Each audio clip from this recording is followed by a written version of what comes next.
So Tlo, we're Croatian. That's the Zaninovich last name. And so everything we do is about our heritage. You just heard Avery Zaninovich, Marketing Director for Tlo Wines.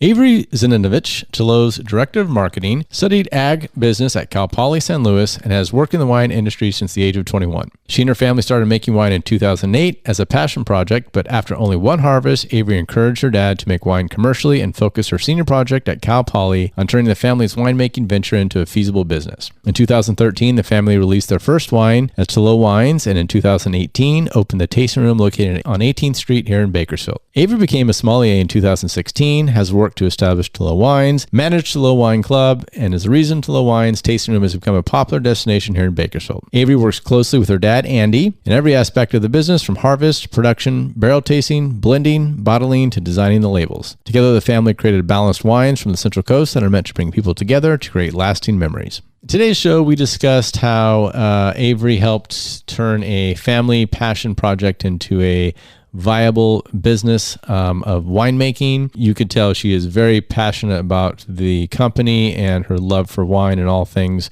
wine related. We talked a little bit about the wine club, the tasting room, some of the process on how they get their grapes and how they kind of produce their wine. Later in the show, we talked a little bit about some myths, I guess, with the field of expertise that she's in, the old school, I guess, pretentious nature of wine drinking and how she tries to work hard to dispel that and bring wine tasting to the forefront for everybody. Enjoy the show.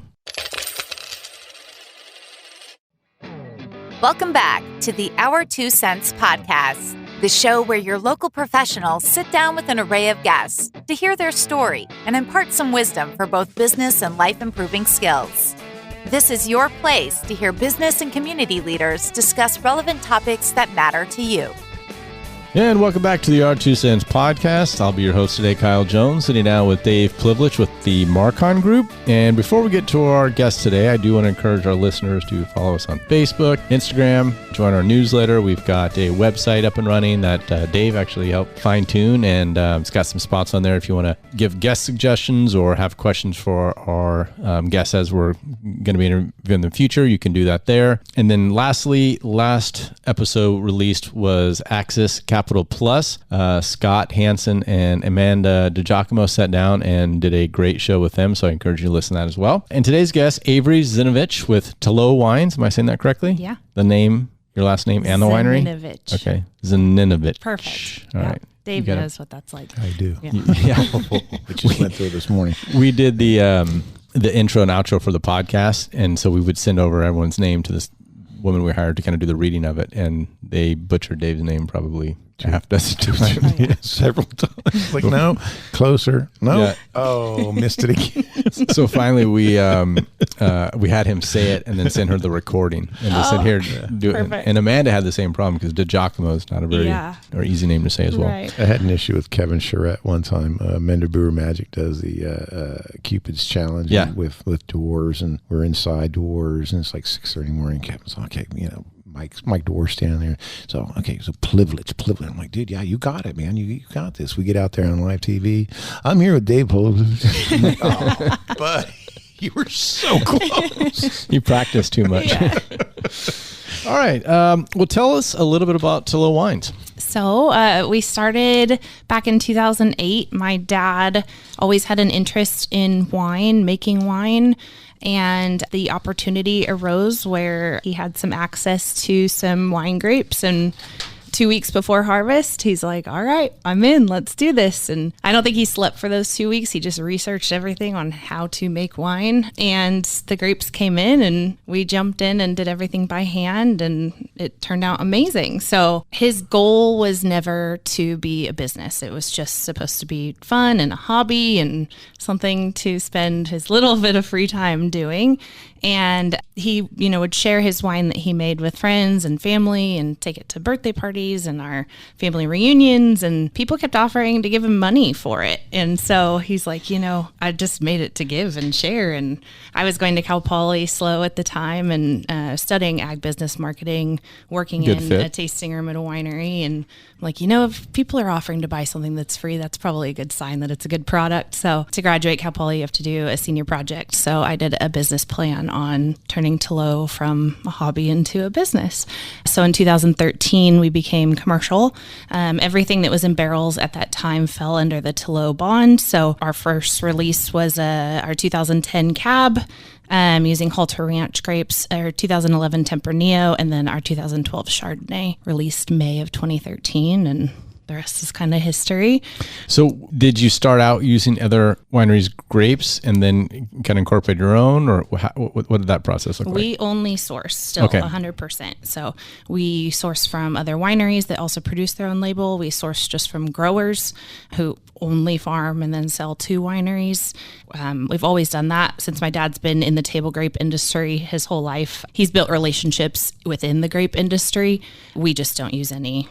Table grapes are different than wine grapes. That was kind of my next question for people who aren't wine aficionados. Can you kind of explain a little bit the difference between a table grape and a wine grape? The biggest difference is wine grapes don't matter really what they look like because they just get smushed and pressed into juice. Table grapes, everyone buys grapes and produce in the market off of what they look like. So, you baby table grapes, they require a lot more water, a lot more heat because the sugar content's so high. It's all about the flavor and the crunch. Wine grapes like to be stressed. The little bit more stress, the better. It creates a more concentrated flavor in the wine. And so, a vine is a vine, but as far as growing and the climate that they need, they're pretty different from each other. So the valley here is a little bit too hot for wine grapes. We don't have the temperature drop in the evening like the Central Coast does, or, we're not close enough to the ocean like Monterey or Edna Valley. So wine grapes can be grown here. They'll just make really high alcohol, super jammy, fruit-driven wines. So a lot of wines or grapes are grown here for wine that get made into like jug and box wines. Nothing that's great quality, but they can grow more grapes. The land's a little cheaper, and they get the job done. Right. So that's great. Dave, we've been in a wine group together. Well, you were in it before I was, but we've been in it together for probably about a decade now. Yeah, Grapes of Fire started in 2005. Yeah, so we've tried to pretend that we know what we're talking about when it comes to wine. We meet once a month, and whoever hosting it brings 6 wines to the tasting, and they're blind. Blind tasting. You try to guess the varietal, the location, price point, stuff like that. We mess up a lot, so that's why I think we continue to do it. Yeah, every month. I love it. We're going to get it eventually. It'll probably be another 10, 15 years, but eventually we might get it. I do that every Friday with my staff. I think it's a good way to introduce them to other wines. It's not like being in Paso where we can just go wine tasting to other wineries. We're the only tasting room in Bakersfield, so I bring the wines to them and have them taste it blind, and same thing. We do vintage, varietal, the region it's from, and then the price point. So where is your tasting room? So the tasting room is on 18th Street downtown. So if you know where Sequoia Sandwich and Billy's are, we're just right across the street. And how long has that been open? We opened in November of 2018. Okay, so you kind of got in before COVID a little bit, and then had a chance to shut down. And then shut down. So wine tasting room is not an essential business. I would think it would be. I think so too. I mean, we did deliveries, and then eventually, when people were more comfortable going outside of their home, we did curbside pickup. I think people looked at it as a reason to leave their house too. They're like, you know what, I'm just going to pick up a bottle or two today. Give me something to do. So we were able to sustain. We have a pretty large wine club as well, so we are still doing wine club releases. We did like a wine or a drive-through pickup, and I think our wine club members really liked that too. So got them out of the house a little bit. We were lucky. The alcohol industry during COVID wasn't the worst industry to be in. So. Yeah, it kind of boomed a little bit. Just a little bit. So just to get a kind of a scale and scope size, how many cases? Is that the right term to say as far as production wise? Or the barrels, or how much do you produce in a given year? Right now, we're right about 2,000. We don't plan to grow much larger than that. Once you get above that, you kind of get away from the boutique wine making style, even though I think it's 3,000 cases or less, it still falls in that. But that's perfectly manageable for us. It covers our wine club, the tasting room, a little bit extra on the side. But we're able to make enough different varieties of wine that we want to make within that amount. It's a good amount, but then we're also still that boutique style as well. So when you say 2,000 cases, is that total of all the varietals combined, or per year? Per year, okay. Because I think you guys are. I know I've seen your bottles in like Vaughn's. No, we wouldn't be in Vaughn's.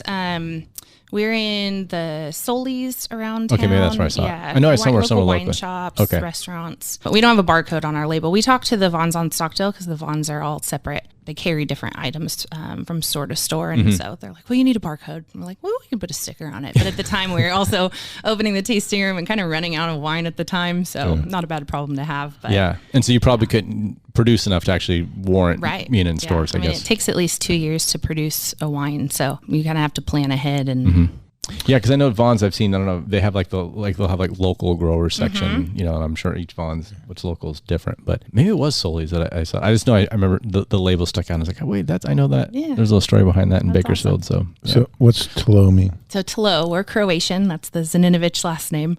And so everything we do is about our heritage. So Tlo is the Croatian word for terroir, the French word meaning everything that gives a grape its flavor. So the soil, the climate, the topography, all of that affects the end product in the glass.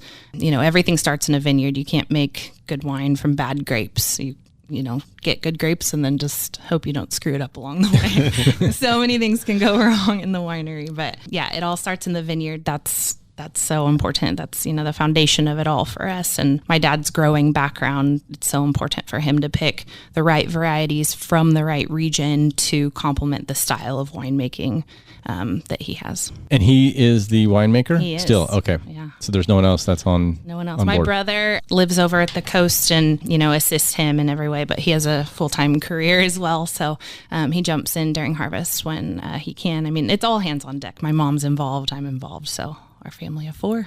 My son, my 5-year-old son, likes to stand back and watch. We'll get him in there eventually. Yeah. So I know you said it started as a hobby, and obviously now it's a booming business, but does he still have a other full-time career or job, or is this kind of what he focuses on My now? dad's pretty much, I'd say 90% retired from farming. He's not, going out into their vineyards every day, but he's still on the board for his family's business in that way. So this has, become his new full-time career. What a great job to have. Yeah. To retire into, yeah. Right. So I love wine. I don't know if I could tell from our wine group, but how would you compare your wines to what maybe a lot of people locally drink on a daily basis, and either going to a restaurant or buying at home? I think a lot of Pinots, a lot of Cabs, or kind of more of the well-known names. How would you kind of compare your taste and your wine to what, I hate to say average, but what most people would be accustomed to drinking on a daily basis? Yeah. We have a lot of people who are surprised when they come into the tasting room because they enjoy our wines more than they think they would. I don't know if they think, the wines are produced in Bakersfield or it's a small business or something like that. They kind of have this idea in their head that it's like, oh, I want to support local, but it'll be okay. And then we blow them away. And I love that. I think what's important and what the main shock is that our wines are so balanced. Our goal is balance with our wines. We don't want one particular thing to stand out. We want it to just be, easy drinking, nothing that's too overpowering, nothing that's too high in alcohol, too sweet, too dry. We just want it to be, a good, almost table wine, but that also pairs with food. So we make our wine more in a European old world style. We like to pick the grapes a tiny bit earlier. We want to keep the bricks high, which means the acid is going to be acidic high. level. Mm-hmm. Yeah. So it's going to age a little bit longer. It's going to be more food friendly, just a little bit, more approachable on the palate. Acid is kind of like salt, I guess. It's not a flavor that happens in wine, but it helps the flavors come out. So we like high acid in the wines. You said you pick earlier, but age longer. Okay. Yeah. We typically, for our reds, fuller bodied reds, age 2 to 2.5 years in French oak. The whites are anywhere from 6 months to 18 months. The rosé obviously doesn't get aged in oak. That's our quickest wine to release. It's only a few months. Pretty much goes through fermentation, throw it in the bottle, and then a couple months and it's good to go. So, And what reds do you have? We have quite a few. So we do a Pinot Noir every single year. We're contracted with that vineyard. Our Pinot is one of our top sellers, highest award-winning wines. It's also a great wine for Bakersfield summers because it's a little on the lighter side. We do a Tempranillo. We do a Petit Syrah, Zinfandel, Cab from 2 different regions, a Reserve Malbec. What else? What am I missing? I said Zinfandel. Malbec. And then we do blends, a couple of blends. Like GSMs or just a We red did blend? a GSM in 2012, and it was one of our most popular wines. And I brought a couple wines today, and one of the ones that I brought, the original, it's our Visco blend. And the original Visco blend happened when we were trying to duplicate another GSM. We were trying to make another GSM, and it just wasn't working. And so the Visco blend was born. And since then, we've made the Visco blend every year. When we sit down to blend, we always have Grenache, Syrah, and Mourvedre samples, and we always try and make a GSM because people ask us every year, when's it coming back? And it just always works that it's never going to be a GSM again. I don't know if it's in the cards for us, but the Visco blend is so good, and it's our flagship and kind of what we've become the most known for. So, And are your wines are meant to drink now, to cellar, or both? Or I'd say both. When we release a wine, it's ready to drink. We will never release a wine and then be like, don't drink it for 2 years. So if it's in your hands, you can drink it. Some wines, definitely will get better with age. The fuller bodied reds, our Malbec, our Cabs definitely can lay down for 5-10 years. But we never want to have it in your cellar. We cellar it for you. Right. So, yeah. The reason I asked that, selfish reasons, I don't know how I got them in my possession, but I knew you were coming on actually a couple times. By the way, this is the third time we tried to get her on here. And the last time I will ask, you were in an accident. Are you okay? Yes, Hopefully. I was on my way here. Yes. And actually, I was on my way to Tlo because I was going to bring some wine. So I wanted to pick up some wine. And I only live, maybe a half mile from Tlo. So I was a few blocks from my house, pretty much halfway between my house and Tlo. And someone just pulled out in front of me and had no time to stop. So at, full speed, just hit him. And luckily I was okay. I was by myself, so it was all good. But I had to climb out the passenger side. All the airbags went off. What's kind of crazy, and I've been in a few fender benders before, always as a passenger, never as a driver, but nothing like this. And the airbags are kind of like a catch-22 because they obviously saved me, but all my injuries are from the airbags. Right. Yeah. So they burn. Yeah. I didn't Chemical know that. burn. Mm-hmm. Yeah. And then the dust that's on them burns your burn even more. Yes. So, and it's just crazy. the atmosphere in your car after they come out. Mm-hmm. And then obviously you're a little confused anyway because you just got in an accident, and then you see it just makes it seem like it's worse than it maybe could be sometimes. But I've had a lot of clients explain that to me. It's like I thought the car was on fire. I couldn't see anything, and they just didn't realize how bad is it? Am I injured? It's just a very confusing. Very confusing. I'd say that's a good word for it. The whole curtain airbag went off on, the driver's side, and so I couldn't see out the window, and my door wouldn't open. So I thought maybe the other car was there because I still wasn't sure even what happened because 1 second the road was clear and the next it wasn't.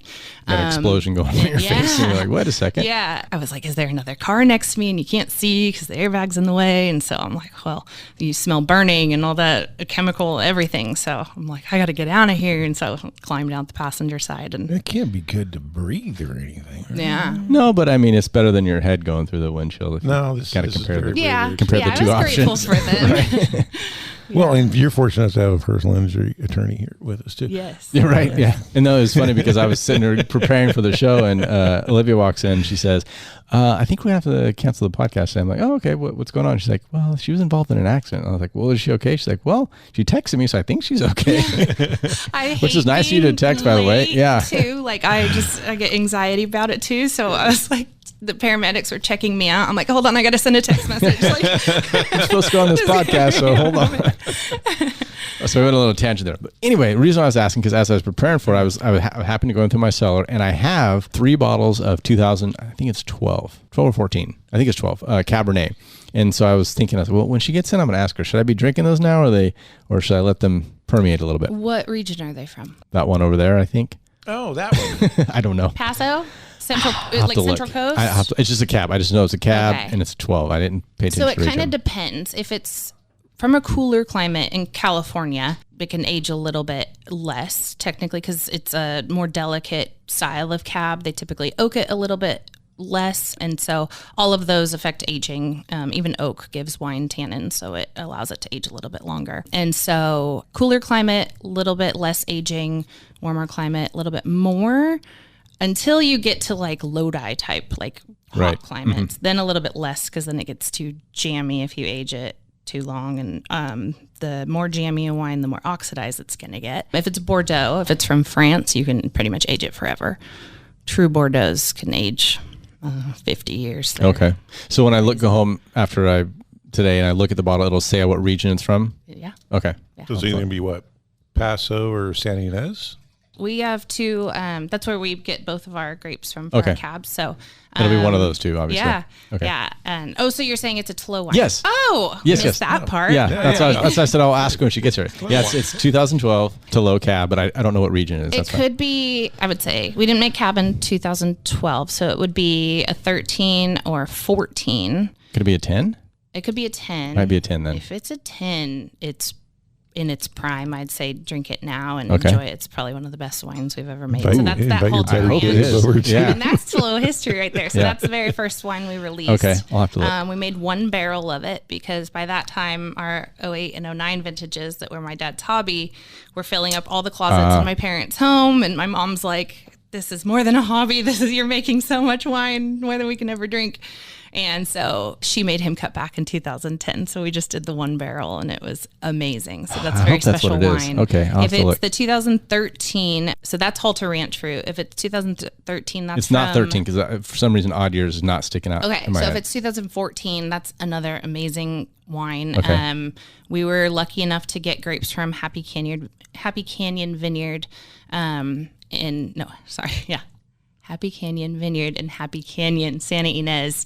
And those grapes, there's like a 10-year waiting list to get those grapes. So the way we got it is someone gave up their contract, and we know someone who his job is to plant vineyards. And so they called him to see if he knew anyone that would want the grapes. And he said, yes, I do, because he also has his own side label. And we happened to be making wine at his facility at the time. So he asked my dad, do you want some of this? My dad's like, sure, yeah, of course. I'll take it off So your the hands. 14's amazing too. But I would say drink it now as well. It's ready. Okay. I'm going to look when we get home and I'll check and see what it is. Yeah. So I noticed you poured us a glass here. Yeah. So this is our 2021 dry rosé. I thought a day like today, it's 100 degrees. Rosé is the way to go.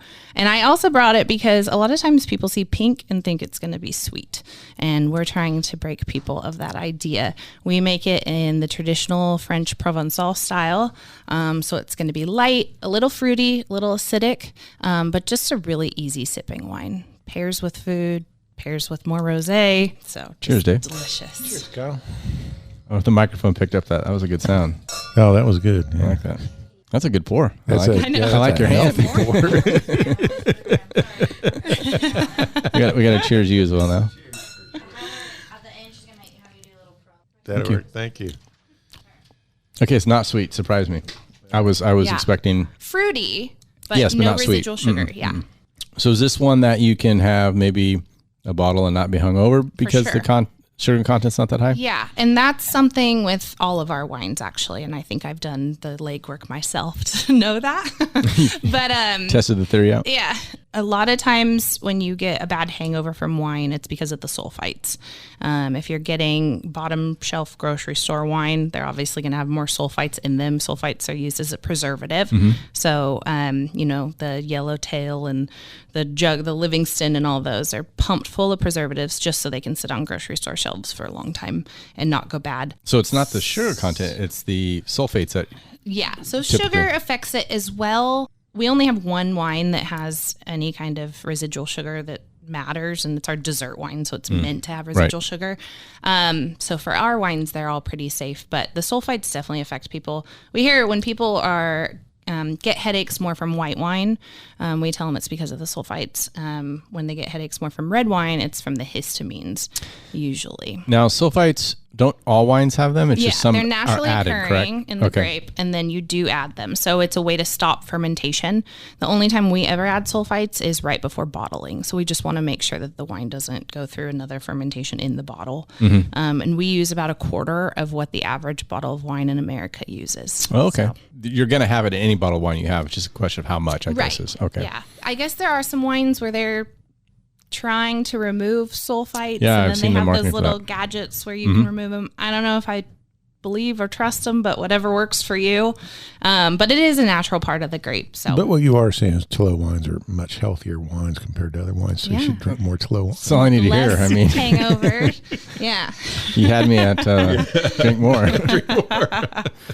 I mean, if you're mixing, whiskey and champagne and all the things, then that's your own fault. Yeah. But, yeah. Tequila, beer. Right. And have some. So I met you one of the times. I've met you a couple times through the years, but the last time I saw you was over at On the Vine with Karen Sarad. Yes. One of our guys from Grapes of Fire, Steve McGarr, had said, "Hey, Dave, we need to take this wine tasting class," and you came to one of the classes and you kind of shared your story. And I remember one of them was that one of the batches early on that your dad had made and just gave away. That's a very desired product. Yeah. I mean, it's like you should have kept a couple of them, but you didn't. That's him, though. He enjoys the process of it. You could really see his passion when he talks about it and he shares it. He just lights up. And so, his goal is to get it into the hands of people who enjoy it and can create new memories over it. And that was the whole reason he started it. And so if it were up to him, he would just be giving it away still. So let's talk about the tasting room a little bit. I mean, you guys are the first tasting room in Bakersfield. Right. What was that process like? Was it a difficult process? What were some of the challenges you had opening that up? The biggest challenge was just that I think the city didn't know what to do with us, like when we were getting permits for it and transferring our license over and all that. And so when we were under construction, they kind of were like, well, you're not a bar or restaurant. You're not a wine shop or a wine bar. You're liquor store. You're your own thing. And so, we're the first in Kern County to have the license that we have, which is a winemaker's license, which means we can produce, store, and sell our product from the tasting room. So if we wanted, we could make wine at the tasting room here, which is kind of cool. And you can obviously taste, right? You can pour and drink. Yes, yeah, exactly. Serve, I should say. Drink it. But the response from our community was amazing. I think immediately once we opened and after, we were just completely filled and everyone loved it. The feedback was amazing. Our wine club grew 300%. When we opened, we actually, I kind of mentioned this, we were running out of wine.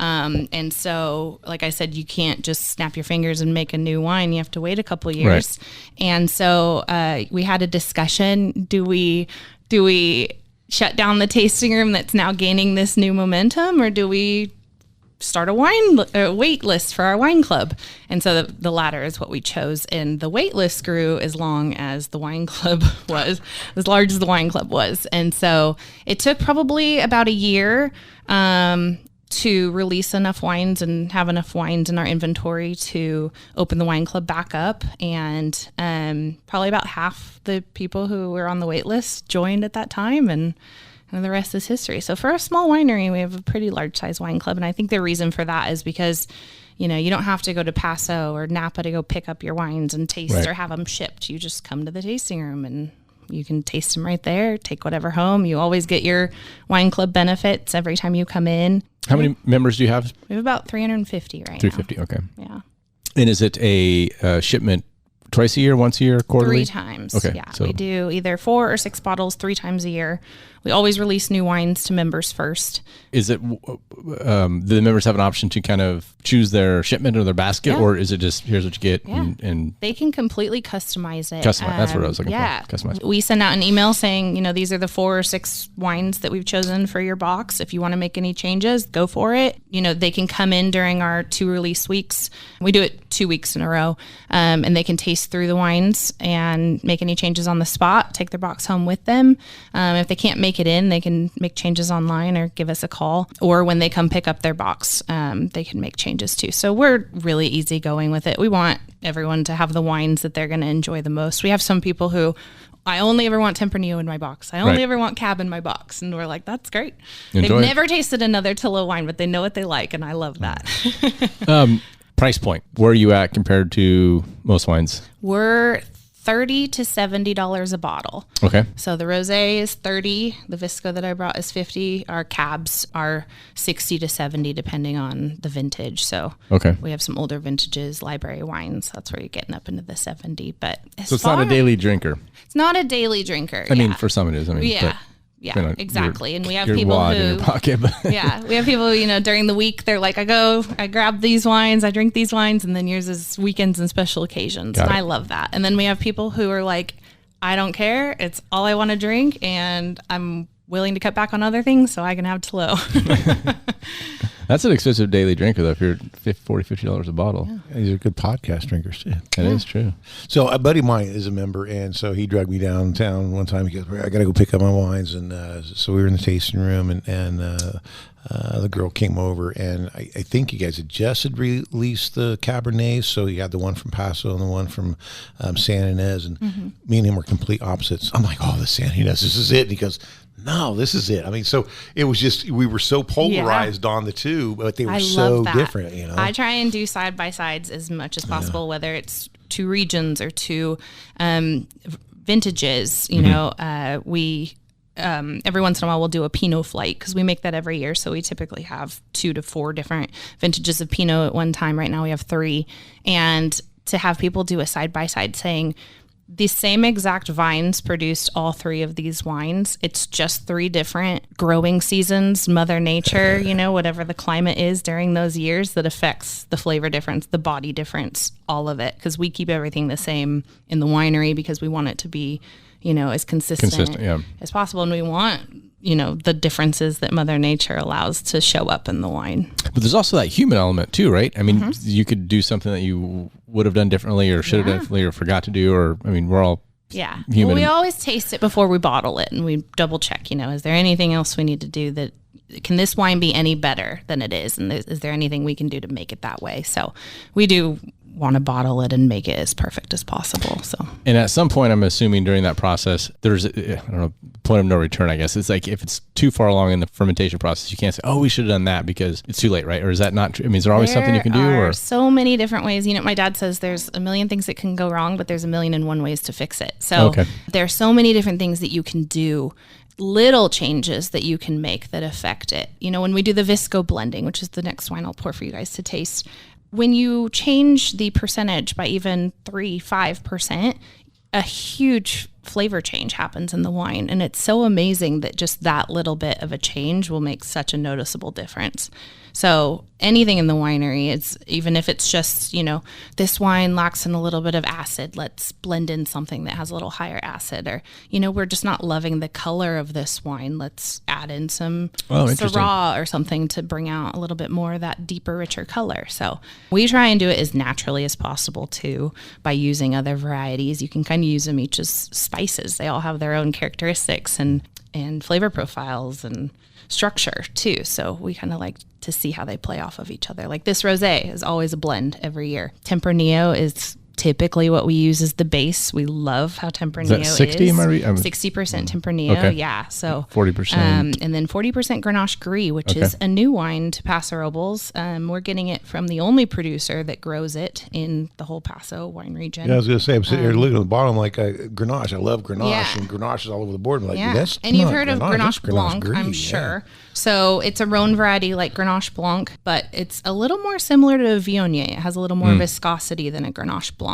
Good acid like Grenache Blanc, but a little more flavor and floralness like a Viognier. So it was perfect. And typically in our rosé, I mean, we've blended up to 7 different varieties for our rosé, and this is the first year we've just done 2 because that's all it needed. So yeah, because I typically with rosés, it's probably because I'm not drinking quality ones, but I don't like to spend money on rosés typically. But it needs to be really cold before I'm enjoying it.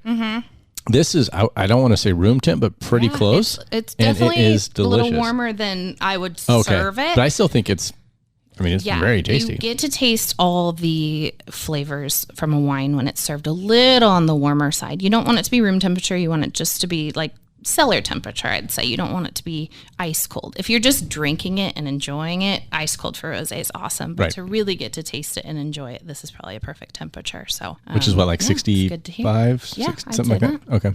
So you brought up something I wanted to follow up on, but I forgot. I think it's the wine's fault. The wine. Oh my gosh. I can't believe they had 4 glasses already, Kyle. So with the tasting room, what else you got going down there? I mean, so it's not just to come in and taste. I mean, it's a venue. I mean, can people rent it out? And do you have music? I mean, what goes on down there? All of the things. So you can come in and taste. You can have a glass of wine. You can share a bottle. So you're not restricted to just one thing. You can enjoy charcuterie with it. You don't have to have food with it. Yeah. Okay. We use Honey Box here in town. She's amazing. She started her business during COVID and it's just thriving. So she's incredible. And then we do rent our space out as a venue. You can rent certain areas. So you can just rent the patio. We have a private back room that we call our barrel room because we have a bunch of barrels we've used over the years and a bunch of our old equipment we used to use when we would do it all by hand in there. So you can rent that out. That's for smaller parties up to 15, 16 people. You can definitely make reservations just to reserve a certain table or area, or you can rent out the entire space. So we have all those options. And then we always do live music every Friday. We get local musicians in to play, and we have our musicians that we book regularly that we just love, and then new people reach out to us and we love it. So such great talent here in town. And then we used to do it every Thursday, but the gal who would write it and host it for us moved on to a Paso winery. And so I've started taking over. So we do trivia now once a month. It's usually the last Thursday of every month, but it changes just depending on what we have going on. And so we actually have one tomorrow that's movie themed. Which is, I just tested it out on my family yesterday and they loved it. So it's good to go. But yeah, trivia is fun. People love it. They have so much fun because you get points for right answers, of course, but you also get points for how much wine you drink. So. Oh, well, and then heck, we're all winners in that game. I know I was going to ask now. The library, you mentioned the library of wines. Is that something you have at the tasting room, or is that somewhere in Paso off-site or stored somewhere? Or what? Where's your library at? Yeah, both. We have a warehouse in Paso Robles that everything gets stored at. Right after bottling, everything gets sent there from the winery to the warehouse because we don't want it traveling too far, and we bottle a lot of wine at once. So it all has to go on like the back of a truck, flatbed. But to restock our tasting room, my dad drives over every once in a while and fills his Tahoe up. Nice. He knows exactly how many cases and the weight his Tahoe could take. It's pretty amazing. And so he's our restocker for the tasting room. And we have a cold room that has extra insulation, its own AC unit in there, and keeps it at constant temperature. So we keep a little bit of library wines on hand there. We actually have some of the 08s and 09s in there too. Okay. So once in a while, my dad will get an itch to open one and check it out and share it with anyone that's there. So that's really fun. But those are probably limited, right? I mean, I can't imagine there'd be too many of those floating around. Yeah, not too many left. So in 09, it was fun because we did all blends. He got Bordeaux varieties. So we had Cab Franc, and Merlot, I believe. And we invited all of our friends and family over, and we did a blind blending. So he had blended maybe 10 different blends using what he had, and then we ranked which ones we liked the best. And sadly, the one that everyone unanimously loved the most, he made the least amount of. So that one was the first to go. But we have quite a few of the other ones. They were all good. So. What a great job. I mean, just to be in that space is just amazing. So the ones we're tasting here today now, are these the current releases, or there's something that has been, These are current, both available in the tasting room. The rosé we're not pouring right now for tasting because we're running a little low on. It's seasonal, so it always goes fast. In the summertime, right? Yeah. We release it kind of into spring, and then it pretty much just gets us through summer. I try and keep a little bit on hand, though, for Thanksgiving, because you don't think about rosé at Thanksgiving, but it is so good. If you do a traditional Thanksgiving spread, turkey, cranberry, all that, it's so good with There's it. all of that. Interesting. So I've come to really appreciate rosés, and even sparkling wines. I did time and place and the right amount. With whites, I can't do too many. Right. Yeah, like that. I'm kind of good and moving on. And but man, it's a great way to start. And this one, that was my thing. Is I always assumed the rosés were so sweet, and when I found out, not all of them are. And there's some great ones out there, and this was definitely ranked up there. So definitely, this would be phenomenal with sushi. I don't know why it's coming to my mind. I could imagine having a couple glasses of this and doing some sushi. Ahi, it'd be so good. Yeah. You're making me hungry. I know. Where can I get some? So what do we have coming up as far in any new releases? So these are the ones that are current. These are current. And then what do we have coming up new? We have 2 brand new wines that we're releasing August 17th. Like I said, we only ever release to members first. So they have first access. They're actually doing an optional summer pickup. So summer is the only quarter we skip for our wine club release just because it's too hot. We can't ship to the members that we do have out of state or throughout California. And so we hold off. But for local members, we do an optional pickup. And so they can come and taste the new releases and choose to take some home with them. So we're doing our 2020 Chardonnay. So our current vintage is the 2019, but we're going to release the 2020. What's cool about the difference between the two, because we still have some 19 left and everyone's going to be able to taste them side by side. We used 3 clones in the 2019 Chardonnay that we blended together. So 2 French Dijon clones and 1 American French hybrid clone. And it's been my favorite Chardonnay we've ever made. And I'm not a Chardonnay person, but it is one of our top sellers, even to people who don't like Chardonnay, because it's, again, not too much of one thing, not too oaky, not too sweet, not too astringent. It's just easy drinking, crisp, right? It's beautiful. Our 2020, because the 2019 was so good, we kind of, we're like, it's never going to be as good as the 2019. It's not broke, don't fix it, right? Yeah. So we blended just the 2 Dijon clones together 50-50 for the 2022. So we're like, it's missing that hybrid clone. I don't know how it's going to be. And it is a little different, but it is so delicate and pretty. And it's crazy that just changing one little thing makes such a huge difference with it. So I can't say exactly the information because I'm not allowed to release this information till September, but we sent our wines into a pretty high rating or well-known publication for ratings, and the 2020 actually was rated higher than the 2019, just by 1 point. This is our 2 cents exclusive. Breaking news. Yeah. Breaking news. So I can't give any more information, but it was so cool to have You that heard feedback. it here on our 2 cents. And so you've tried it, I'm assuming, Yes. quite a bit. Yeah. And do you like it better? I love it. Okay. I love it. I think it's so beautiful. I think it's even more geared towards those like non-Chardonnay lovers because it's just, it's soft. It's not like Chardonnay in your face.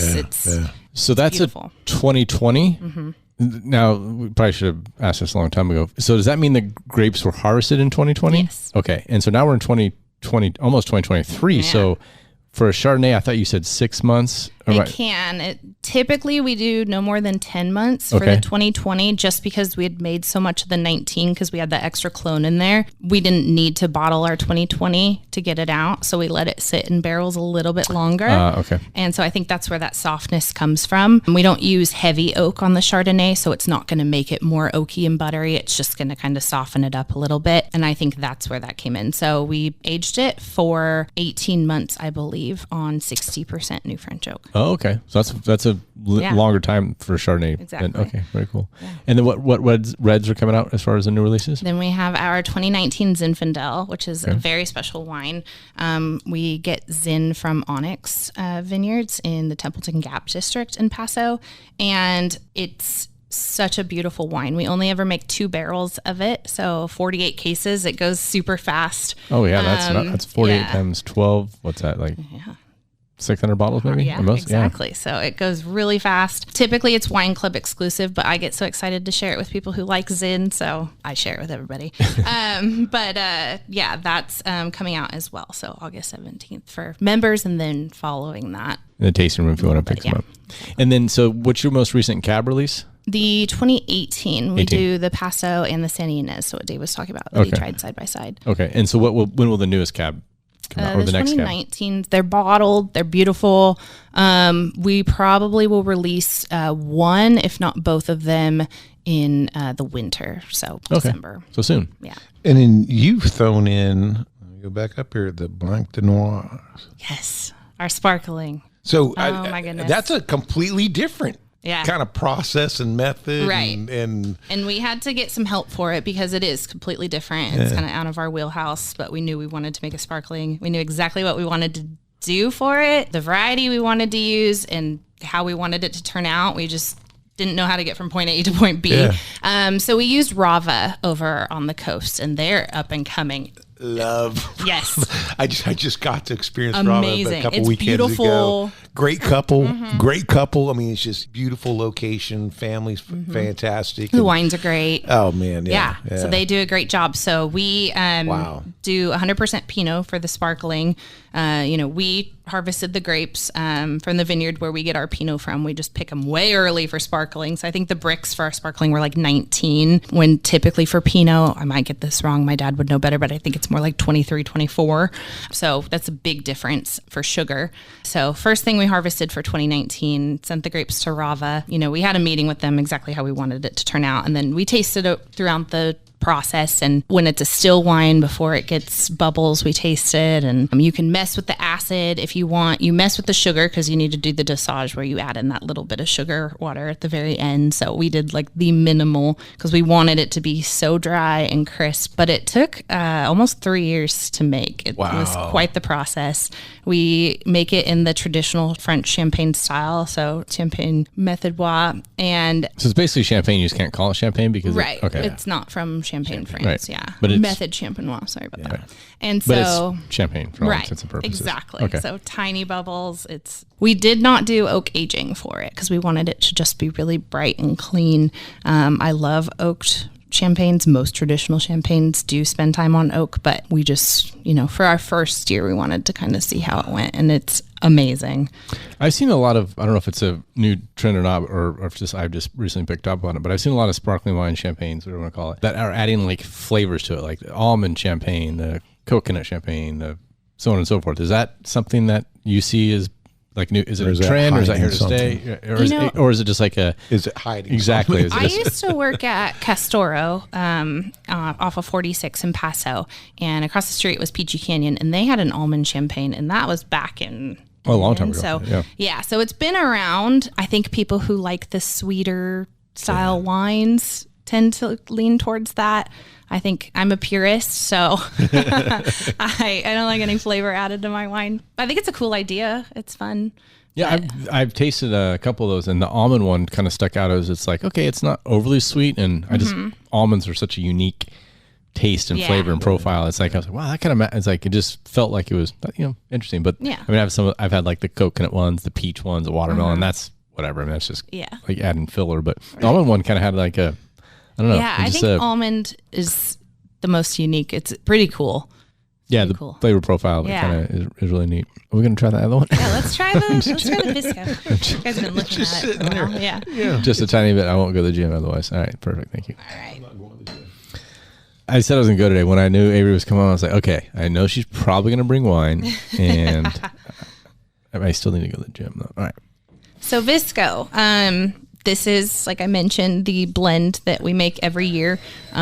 We sit down as a family, really all good. 4 of us, and we have samples from all the wines in barrels for that year, all the reds. And we taste everything individually, kind of to get the flavor profile and think up in our heads maybe what might pair together, complement each other. And then we just start trying different blends and tweak it here, try this, try that. And I'm looking at the numbers on the side of the bottle. They're uneven numbers. Exactly. It's like 29% of this. And some of it has to do, too, with how much we produce of whatever variety. So say, we love the Tempranillo and the Malbec together, but we made a lot of Tempranillo and only a couple barrels of Malbec. So, it's not going to be a 50-50 blend there. So that plays a part as well. But this is 42% Tempranillo, 29% Cab, 29% Zinfandel, 2019. Tempranillo is the only variety that's been in every single Visco. So I'd mentioned before our first Visco, we were trying to make a GSM. Right. And so for some reason, the Grenache just wasn't working with the Syrah and the Mourvedre. And we loved Tempranillo. It was our very first release in 2013. And so like, what if we try Tempranillo in its place? And so we tried Tempranillo, Syrah, Mourvedre. So each year Visco can be dramatically different. Exactly. To be quite honest. Sounds like it is dramatically different, except for the Tempranillo. Yeah, the Tempranillo just stuck. So that first year was a Tempranillo, Syrah, Mourvedre blend. And then from then on, we went Tempranillo, Syrah, Malbec for 2 years in a row. This one's the Tempranillo Cab Zin. Next year's is going to be Syrah, Petit Syrah. So the first year Tempranillo isn't in it. So there are no rules when it comes to Visco. Our goal is just to make a really well-rounded, easy drinking red wine. What is Visco? What is So Visco, another Croatian name. Okay. So Visco was my grandfather's name. He's the one who came over from Croatia, the reason we're here and doing what we do, and inspired a lot of what we do. So he's the only one of his siblings to come over. So my dad's whole family is still back in Croatia. So he would go and visit, and he remembers his uncles would make wine in their basements and have all these vats of it. And it was never very good, but it was about the memories and the stories told over the wine and all of that. And so when he started making wine, he kind of wanted to recreate that and have that as well. So, but he did want to make homemade wine that tasted good. That was a goal of his. And so Visco is our tribute wine that we make to our family members, past, present, and future. Because the name Visco actually translates to Vincent. And we have quite a few Vincent Zaninoviches in our family. So it's a big family name. It comes in handy at family reunions because you say Vincent and most of the room turns around. They all have nicknames, so you know who you're talking about too. But yeah, my godfather, uncles, cousins, my son's Vincent, and my grandfather, of course. So very cool. So my initial thought with first drinking this was actually it was sweeter than the rosé we just had. My first taste, as it goes down and then as it sits a little bit, it's not. But when I first took a drink, I was like, this is sweeter than the rosé. It's that zin in there. Yeah. That's what I'm tasting? Yeah. Okay. Now, would you pair this with, what would you pair this with? Oh, I would probably red meat. I'd like it with lamb. Oh. Yeah. Lamb, yeah. Really? Yeah, I think so. Lamb, Pizza. for It would sure. be great with pizza. Tri-tip sandwich. Okay. But lamb would probably be my first go-to. Okay. I wasn't thinking a big steak when I first took a drink, but I kind of think I just always go back to like a cab or a Malbec or maybe like a Syrah, big Syrah or something like that with a big steak. I love this one because you can kind of pull out each variety's characteristics. So I get a little like of that spice cigar box from the Tempranillo, some of that like herbaceousness, black fruit from the cab, and then some of that like blue fruit, a little bit of pepper from the Zinfandel too. So. And do you have tasting notes for this one? I didn't bring them. They're all on the website. They're on the website. Yeah. Okay. I was just kind of curious what the notes were on it. Membership, is there still a waiting list if someone's... No, it's wide open now. Okay. Yeah, we've caught up. We are open. What's your sweet spot? 400, 450? We've increased production a little bit, so we could probably go up to 500 right now. So I've got some room in there. So you got some room. Yeah, come on down. Yeah, join. We like to, well, actually, before I get to that, Dave, did I miss anything or any questions that you want to ask? I'm looking at the tasting notes. Would you guess raw jalapeno? Oh, that's from the cab. As opposed to cooked jalapeno? Yeah, there's a difference. Or pickled. Okay. Yeah. Oh, pickled, obviously. Cranberry, dusty rose, raw jalapeno, and cherry on the nose. Yeah, we're using that Paso cab in there. It's all Paso fruit for Visco always. And so the Paso cab is one of the ones that you tasted. Which one did you prefer, by the way? I was San Ynez. Yeah. That was so the San Ynez is a little more complex. The Paso is easy. I call it our user-friendly cab because it's just easy. And that's when you kind of want to drink sooner rather than later, people right? relate it to Austin Hope a lot because it has that like big fruit up front and Love then Austin some of Hope. that spiciness. So I get that like raw jalapeno on that, and that's coming through for me in the Visco as well. I'd never heard that one before, but now that I'm smelling it, I'm like, I could kind of pull that out of there. Yeah, like green, not quite like green bell pepper, has some spice to it. Yeah, that's a jalapeno. Now we get to Dave. Do you have any other questions before I get into this? Okay. I don't think so. Actually, I had one I just added on here just because it seems fun. Okay. So before we get to the three that Dave and I talked about to kind of finish the podcast with, what wine, aside from yours, do you prefer? There's so many. It depends on the day. My wine fridge at home is full, and then I have case boxes next to it because it's not big enough of wines that aren't Tlo. And that's not because I don't drink a ton of Tlo. I live down the street from Tlo, so I can go grab that whenever. So I love to go wine tasting and experience other wines. I definitely have a home palate, so I prefer Central Coast wines over any other wines. Been to Napa a couple times, tasted quite a few old world wines, and I always come back home. So. You mentioned Austin Hope. Is that one you enjoy, or did you just kind of use this comparison? To be honest, it's not my style. Okay. His is a little too bold. I like a little more refinement. So I'm loving like the San Ynez area a lot. And then obviously Paso. There's so many. Let's see. Alta Colina Their wines are beautiful. Their current winemaker actually is, Dave's she taking used to notes. work at, yeah. If you've never been there, go. It's so great. Amazing family too. I love all of them, the Tillmans. But their winemaker, Bob, is kind of retiring from winemaking. So he hired this gal who used to work at Halter Ranch, and we used to work with her when we got grapes from them. And so we love her, Molly. But beautiful wine, so balanced, and whatever, I need their barrel program, because whatever oak they use gives all of their wines this like caramelized note, like creme brulee almost, like the top of creme brulee, like caramelized sugar. Yeah. And it's amazing. But all of their reds have that common theme in them. Really enjoy them. I love a good Herman Story wine. I think he's just like awesome. And they are a little bolder, but really fun. He gets out there. Biddle Ranch, actually, winery in Edna Valley.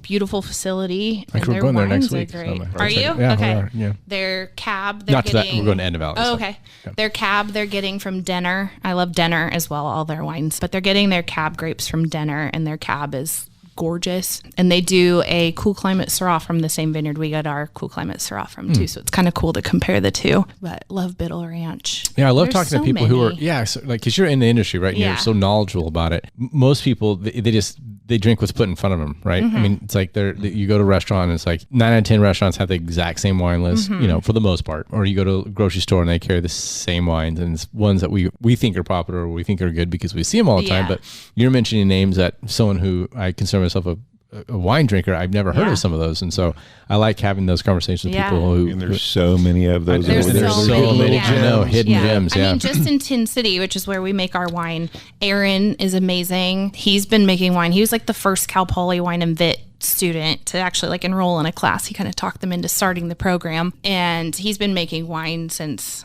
I don't know, probably even before he was 21. He just had an interest in it and got his own label, started just making only Petite Syrah. That's cool. And got picked up by J&L over there and just blew up. So That's awesome. He's super cool too. What, let me ask you this in another way, not a winery, but if someone wants to partake in maybe learning about wine, or maybe hasn't drank a lot of wine before and maybe wants to start, what varietal would you point them to start with? What's a good tipping off point to introducing them to the wine world? It totally depends. That's a hard question, because I started with a Napa Cab because that's what my dad drank. And so I fell in love with the big, bold reds. And then I kind of had to learn to appreciate the whites and the rosés. A lot of people say start with sweet, kind of takes any bite off people may think wine has before they kind of understand a lot of people got started on Bartles and James. Don't forget. The Boone strawberry. Yeah, exactly. Yeah. So it just kind of depends on what you enjoy. Yeah. You know, we get people who don't know a lot about wine, and I love that. You know, and also Sounds like you like to educate. I'm hearing you. You really like to. And I also want to take away any notion that there's this pretentiousness in the wine industry too.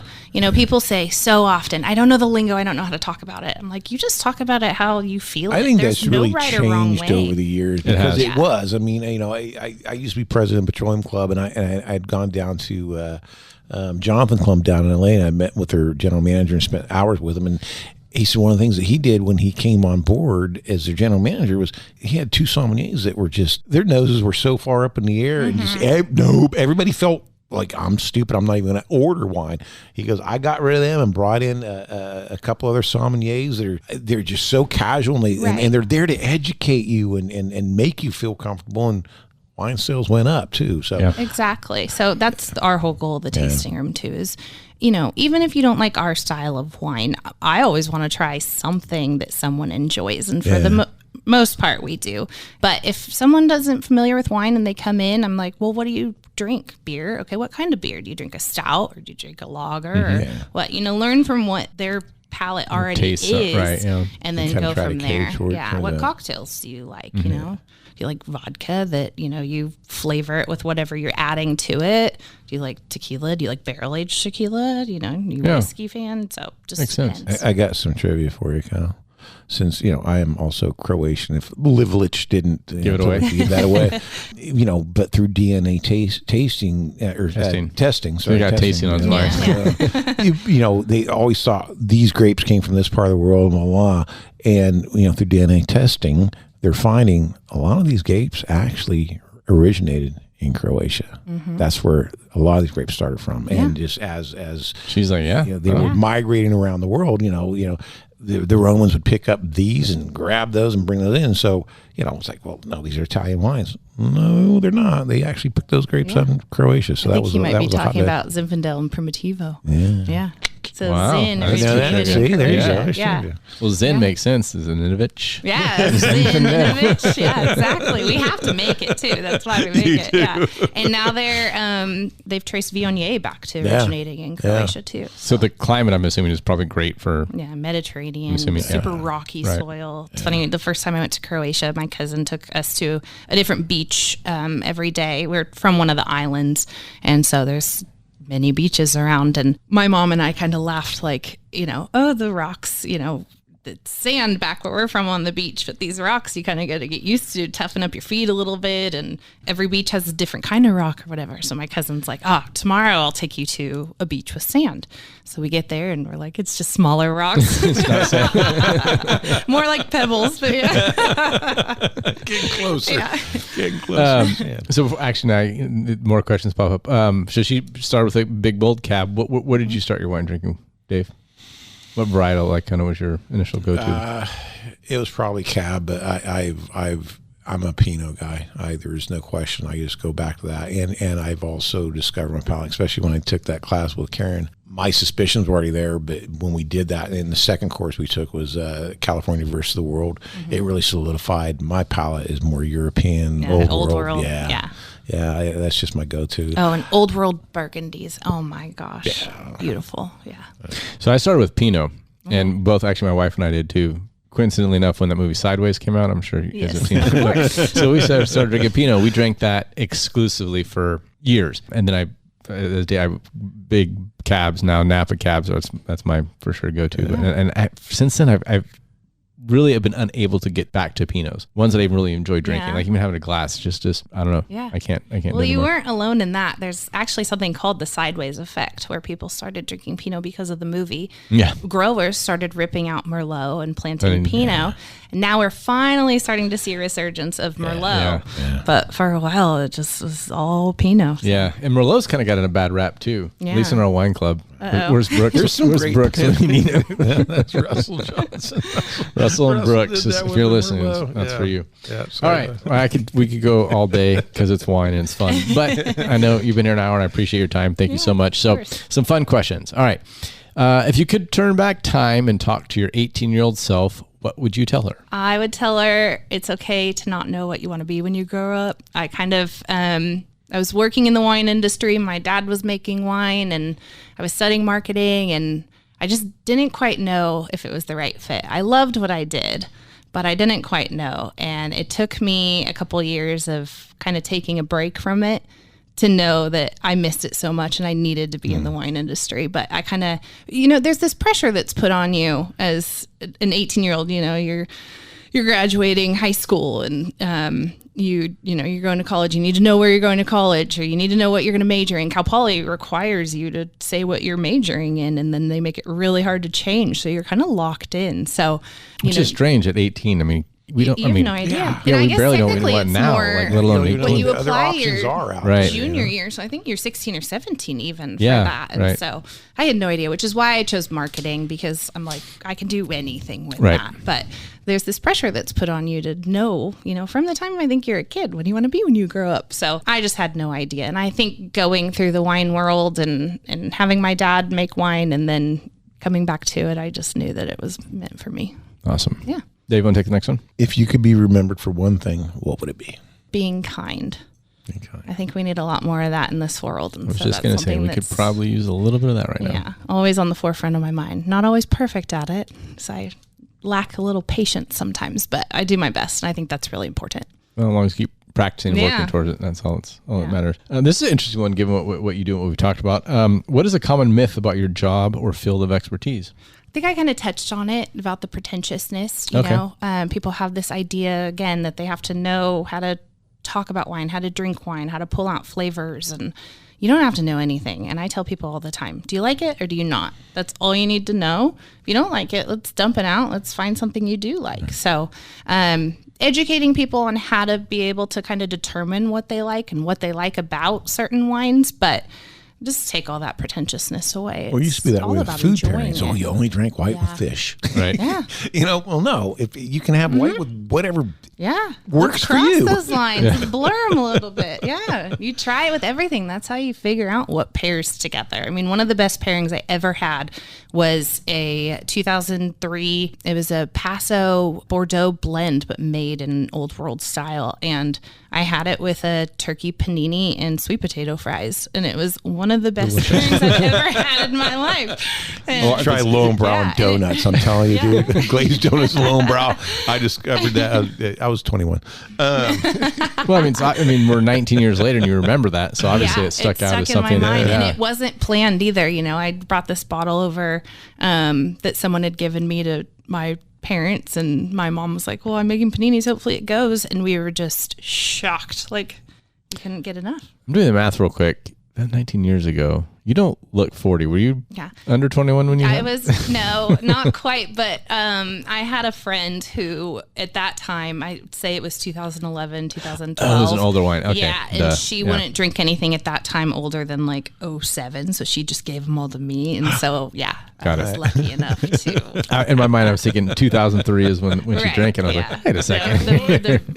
Vintage. How old were you? You had that turkey panini. I mean, I have been drinking wine since, I have this picture of me. I'm still in a high chair, so I'm like 1, and I've got death grip on a wine glass. I'm trying to get every last drop out of it. So, real quick, reminds me of a story in high school, was either junior high or high school, but my folks' house, they had some parents or some friends lived down the street, and I was over there having dinner, and I think I was 13 or 14, so either 8th grade or freshman year, and they all sat down, and I think they were French, and their background, and they all poured a glass of wine, including Scott, who is my friend, who is also 13. And they're like, would you like some? I'm like, I don't know. I grew up in Clarksburg, West Virginia with a lot of Italians, and it was, everybody had wine. Yeah. They called my parents and said, hey, we're having wine dinner, do you mind? And my parents were like, yeah, sure, go ahead, let me have it. And so I had my glass of wine at 30. But it seemed odd, and it still sticks out as like a memory of mine, obviously some 30 years later. Common for a lot of cultures to have,